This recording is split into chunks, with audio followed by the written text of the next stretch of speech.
일단 절대적인 숫자만 따지면 메이저가 맞죠. 너무 많이 하니까. 근데 저희랑 다 같이 있을 때 모두가 함께 하는 대화 주제로는 잘 안 나온다. 그럼 편견이란 게 있다고 생각하세요? 그래서 그만큼 많이 얘기되지 않으니까 대중적인 시선에서는 이 얘기를 꺼내는 게 살짝 사회성 부족하다 이런 얘기를 들을 수도 있는.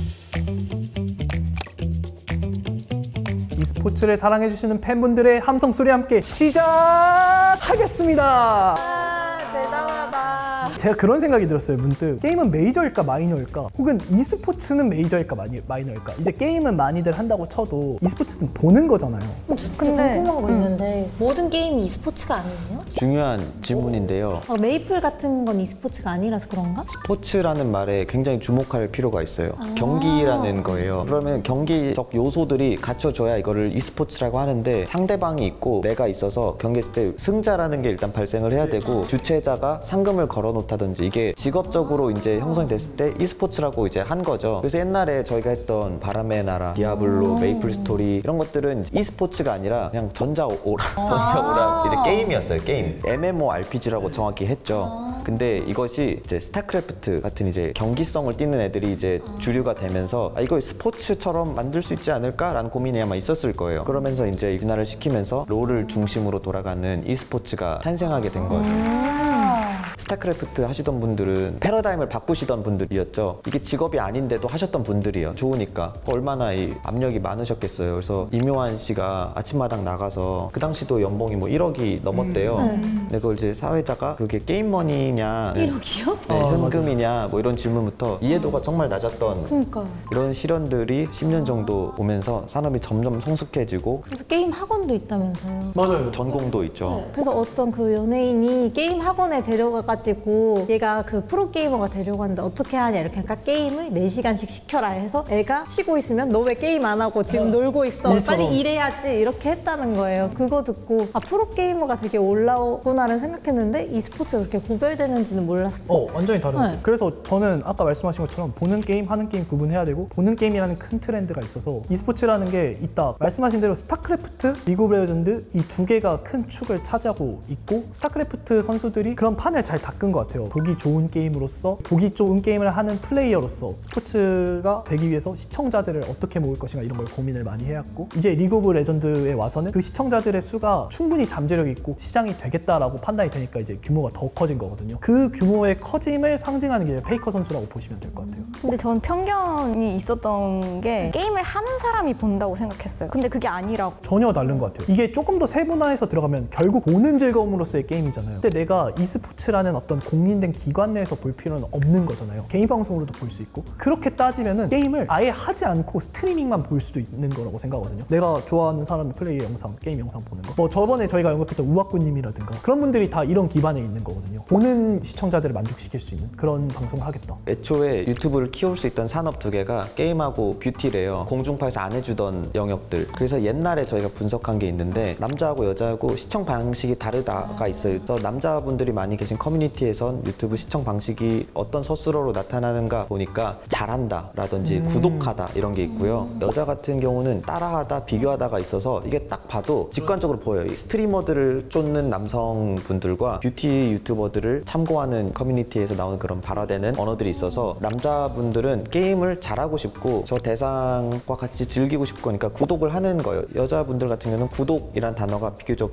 낮아요. 구독보다 특정 제품을 쫓고 리뷰를 쫓기 때문에, 그래서 따라하다, 비교하다 이런 키워드들이 더 지금은 유효한 데이터가 아닐 수 있는데, 그때만 해도 뷰티하고 게임이 엄청나게 견인을 했고 다 니즈가 있었고, 게임 하시는 분들은 막 영상 막 2시간, 4시간짜리 올라와요. 날 것이에요. 그리고 근데 그 하나하나 1초 1초가 중요하기 때문에 그렇게 올려도 수요가 있었고, 뷰티 쪽은 15분짜리 되게 정제된. 지금도 조금 유효할 수 있는 게, 제가 침착맨 채널을 보거든요. 그게 원본박물관이 있고 침착맨이 있고 침착맨 플러스가 있어요. 맞아. 근데 제가 계속 원본박물관은 한 번도 본 적이 없어요. 왜냐면 그게 4시간이 있는 거예요. 근데 그거를 왜 보지? 약간 이해 안 돼. 그냥 짧게 편집된 것만 보고 만단 말이에요. 그래서 그런 식으로 뭔가 진짜 차이가 있을 수도 있겠다 생각했어요. 그런 것들 중에서 이제 세분화돼 있잖아요. 스트리머들의 영상은 모든 대중의 니즈를 맞춘 게 아니다 보니까 그 중에서 좀 공식화되고 체계화된 게 e스포츠라고 보시면 돼요. 그렇게 보기 좋은 게임들이 훨씬 더 많은 자본이 투입이 돼서 개인 방송이 여기 있고 공중파가 여기 있다면 여기쯤에 e스포츠가 있는 게 아닐까,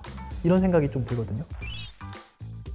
저는 이걸 정의 어떻게 하느냐에 따라서 다를 것 같은데 그리고 저는 마이너를 나쁘다고 절대 생각 안 하고요. 일단 절대적인 숫자만 따지면 메이저가 맞죠. 너무 많이 하니까. 근데 저는 그냥 하나의 문화로서 메이저라고 말할 수 있나라고 생각이 드는 게 뭐 남녀 떠나서 친구들 만났을 때 롤 얘기를 안 해요. 남자 애들도 걔네도 하겠죠. 근데 저희랑 다 같이 있을 때 모두가 함께 하는 대화 주제로는 잘 안 나온다. 그럼 편견이란 게 있다고 생각하세요? 그래서 그만큼 많이 얘기되지 않으니까 대중적인 시선에서는 이 얘기를 꺼내는 게 살짝 사회성 부족하다 이런 얘기를 들을 수도 있는? 아니, 그건 아니죠. 그건 아니지만 사실 이야기하면은 아는 사람만 알고 다른 사람은 그냥 이렇게 관전하게 될 수밖에 없는 이야기지 않을까? 근데 보통 그런 얘기 하잖아요. 남성들이 군대 얘기 막 신나서 하게 되면은 눈치 없다, 사회성 그렇죠, 없다 그렇죠. 이런 얘기 듣는데 사실 많은 분들이 받아들이기 어렵고 낯설어하는 얘기라면 사회성이 없게 취급받을 수 있는 조금은 마이너한 거라고 볼 수도 있지 않냐. 전 그 자리의 분위기를 잘 봐야 된다고 생각해요. 분위기 타면 괜찮다 이제는. 자리에 있는 모든 애들이 롤을 해. 그러면 그 얘기가 사회 부적응자가 아닌데 이렇게 모여 있는데 우리 둘밖에 롤을 안 해. 나머지 안 해. 그래서 막 내가 신나서 롤 얘기 막 여기만 하고 있으면 이 사람들 뻘쭘하잖아. 그렇게 됐을 때 조금 그런 거지. 근데 그리고 저는 약간 롤이 좀 더 마이너라고 느꼈거든요. 보는 사람 많아도 왜냐면 같이 공통된 경험이 없는 거예요. 왜냐면 저는 어렸을 때 크아나 카트는 했거든요. 다 같이 반 애들이 다 같이 하는데 한 명이 스타를 한다고 하니까 갑자기 이렇게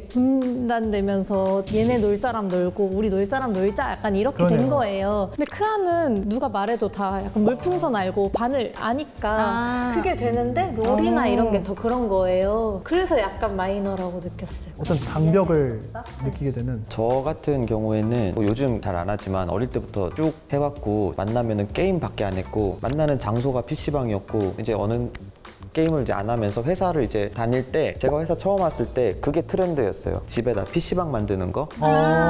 근데 저한테 좀 익숙했어요. 남자애들은 미리 하고 있었거든요. 트렌드 리더였던 거죠. 그쵸. 음지의 트렌드 리더. 근데 이제 그런 걸 만드는 세대들이 이제 나이가 먹으니까 그런 문화가 생기고 거기에 들어가는 제품들이 뭐 있나 이렇게 보면서 저는 그때 이걸 보고 아 이제 이게 메이저로 올라가는구나 이 게임 문화가 어떤 집단의 전유물이 아니라 세대 통합이 이루어지겠거니 했는데 한 3, 4년 정도가 지났는데도 이 얘기 모르시는 분들 아직도 너무 많고요. 어디 가서 강의를 하거나 트렌드 얘기를 할 때 게임에 대한 거 모르시는 분들은 진짜 많아요. 생각보다. 아직 게임룸 얘기하시면 신기하시는 분들 많고요. 되게 옛날 뉴스 같지 않아요? 저희가 볼 때는. 제 동생이 진짜 그런 걸 만들겠다고 키보드와 마우스를 바꿨는데 동생만 가면은 너무 어지러운 거예요. 왜냐면 번쩍번쩍 빛나고 무지개가 나타나는 거예요. 그래서 엄마랑 갈 때마다 저거 끄면 안 되냐고 했는데 아예 못 끄고 콘센트를 아예 뽑아야 그러냐. 그 연결선을. 설정을 들어가셔야죠. 네, 그런 거예요. 저 궁금한 거 있어. 그 게임 하는 애들 보면 본체랑 진짜 막 다 맞아요. 번쩍번쩍. 왜 하는 거야? 그게 뭐 게임 하는데 더 도움이 돼요? 화장하는 분들이 마스카라 세게 바를 때 왜 바르는 거야라고 물어보나요? 다르죠. 예쁘게 보이려고. 다르죠. 신박한 비교다. 그거랑 똑같은 아니에요. 정확히 완전 똑같아요. 달라요. 예쁘게 보이려고. 아 근데 그게 이제 반응을 해요. 맞아요. 그런 거 하는데 그래서 약간 마이너지 않을까. 왜냐면 잘 아는 사람은 확실하게 있고 저랑 엄마와 아빠는 다 그걸 거부했기 때문에 제가 결국 바꿨거든요. 키보드를. 덜 번쩍이는 집에서는 걸로요? 쓰지 말고 밖에서 써라.